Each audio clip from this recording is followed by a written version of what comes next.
J'étais en train de bosser sur une vidéo jusqu'à ce que j'ai un déclic sur les gens qui ont des chevaux qui sont stressés et imprévisibles et qui n'arrivent pas à changer la situation. En fait, très souvent, il y a des solutions qui existent pour résoudre ce genre de problème. Sauf que les gens ne vont pas les faire en disant je n'ai pas l'argent. Et la réalité, c'est que oui, il y a des situations qui sont plus difficiles que d'autres, mais la vérité, c'est que très souvent, quand on veut, on peut trouver l'argent. Je dis pas que c'est facile, je dis que c'est possible. Et en fait, certaines personnes ne vont pas le faire alors qu'au fond d'elles, elles ont l'argent, elles ont l'épargne, mais elles le font pas. Ça fait pas d'eux des mauvaises personnes, ça veut juste dire que ces personnes, dans leur tête, elles valorisent beaucoup plus leur argent que la relation qu'elles ont avec leur cheval.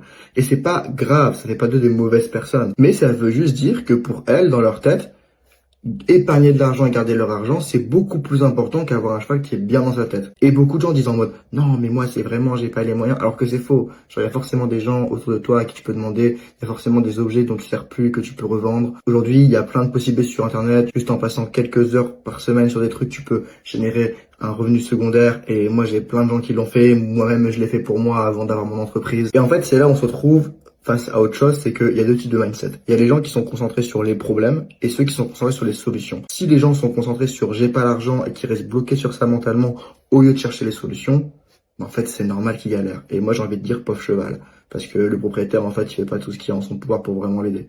Alors que pourtant il l'a acheté, donc il est responsable de lui et donc ses actions ne sont pas à la hauteur de son engagement. Et ça je trouve que c'est extrêmement malheureux parce qu'au final c'est un animal qui souffre.